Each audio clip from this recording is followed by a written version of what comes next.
Today we are starting on the rear for the 1M conversion since we have gotten all of the front side skirts, the fenders, the wheels, the calipers, the hub, and all that stuff is coming off. Oh, shut up!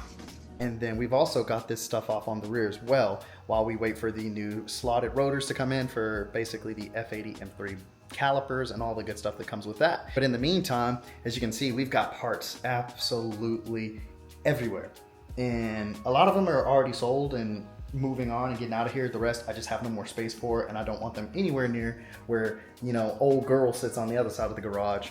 But for now, we are going to go ahead and get started on knocking this bad boy out and then parting all the junk we've got right there. That's all the drain, brake fluid, and all the extra stuff that I need to get rid of and dispose of safely. We're gonna start knocking this bad boy out, add this on, and then add on the nice carbon fiber bit we've got in there. So let's get started.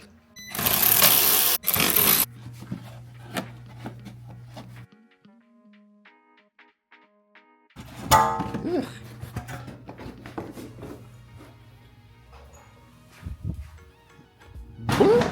Trash. And now we're left with the soft, sweet, gentle, yet ferocious underbelly. That's a damn shame. All right, we got most of this junk off here, so now we should be good to just rip this thing off.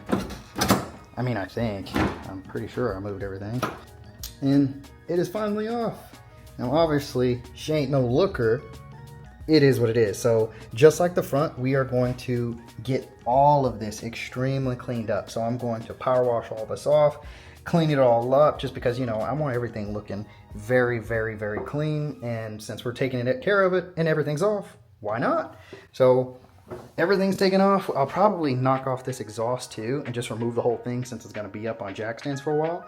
But I got a new exhaust that I really have a feeling I'm probably going to pull the trigger on. Might as well do it sooner rather than later, but you know, no need to waste the money if I'm not going to be driving this anytime soon. So we'll see. It may come on earlier than not, kind of, because every time I say I'm going to wait to do something, I end up doing it a few days later. So we'll see. Now these pieces, of course, will come off because I have the new 1M pieces coming in, but apparently there's a difference. I don't know how, but I guess there is because it's wider or it comes out a little bit further, I guess, but I don't know. We'll see.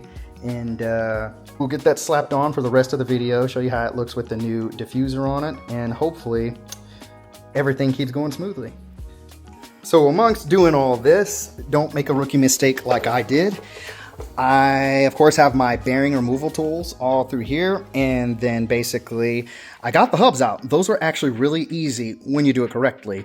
I used this bit here that was too small, and when it pulled the hub out, the hub was locked into here. So as you can see, the hub on the edge kind of expanded and I could get nothing out. So we used a little bit of brain power and we got it fixed, and the hub popped out of this and correctly done. So now all we have to do is put in our new upgraded hubs right here, and we will be able to install our F80 brakes, and then we'll be able to run a wider fitment as well so we can get that flush look we want. Word of advice to you guys, when you start doing it too, make sure you use the one that fits, and maybe it's common sense and, you know, wasn't common for me. Stupid! But use it for the hub that goes here. The bit I used was on the very edge, which was obviously right where the hub fit, so yeah. And these pretty boys are finally installed. And sounds much better than before. Before, obviously, I didn't record it, but it was really rough and it didn't easily spin. It was rough. I had to put a lot of force in it for it to move. Now it's the same on both sides. But also, too, whenever you guys do it yourself, you're going to notice there is what seems to be a little bit of play. Apparently, this is completely normal. Once you put the axle nut in and the shaft is installed, oh yes, all this goes away, but this is completely normal. So don't freak out like I did for a while until verify with a friend this is normal until the axle nut is put in. We've got the rear calipers on. We've got the new hubs on. I've got to give these a few ugga-duggas before I make sure these are actually done. But we've got our new Stop Tech brake lines on. If you can see in here, they look actually really, really nice. But yeah, nice braided lines. And then all we had to do, of course, if you guys haven't done it yet, there's plenty of videos on it, you're gonna have to sand this down or Dremel it down. I basically just used my Dremel But you'll Dremel this area down so this can fit in there, and all we've got to do is get this done on the other side, and we will be ready to slap on our super fancy rotors. 2,000 years later. Finally, our beautiful rotors came in.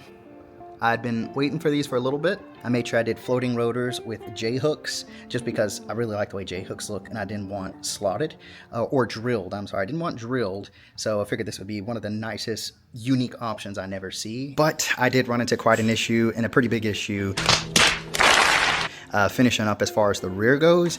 And well, even though the rotors fit perfectly on the rear, I forgot, since I did a more aggressive hub that brings everything inward 10 millimeters, that the rotors obviously are no longer going to work. So the rotors work, but the hub for the rotor itself doesn't work. So yeah, I had to cough up more money that I really didn't want to spend.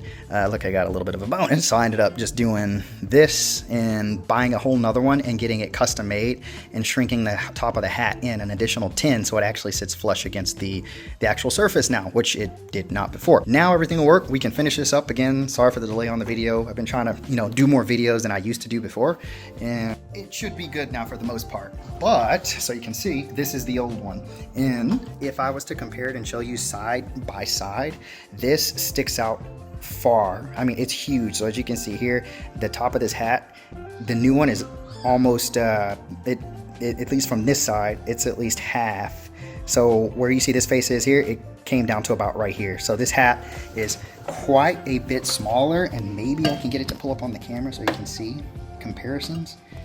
Maybe not the best comparison, but let me see. It's significantly smaller. So see where it stops, and on here, the top of where the screw will go is significantly further out. But yeah, if you guys end up doing the hub conversion so you can get more aggressive fitment and a better fitment for, whether you want to do track or drag or whatever, you're going to need to make sure your hat is actually going to work for it, and make sure it shrinks in additional 10 millimeters as well. But with that being said, we can finally put our brakes on, add in the new brake fluid, and finally have all the brake work done on the entire car. There also was a whole lot more to this video, so removing the entire trunk pan, because I did the entire exhaust conversion as well. I did everything, but I don't know what happened to all the footage I had of it. So unfortunately, that won't be in this video. But otherwise, we're gonna keep the video short and sweet, because I'm sure you guys are getting impatient, just like I'm getting impatient. And yes, I know I've said it before, we're about to be doing a whole lot more M3 content, because that car kind of has been left out and kind of just been sitting in the bay. I haven't driven it in a couple months. So it's gonna be finally getting some love. You guys tune in, and thanks again for watching. Y'all take care.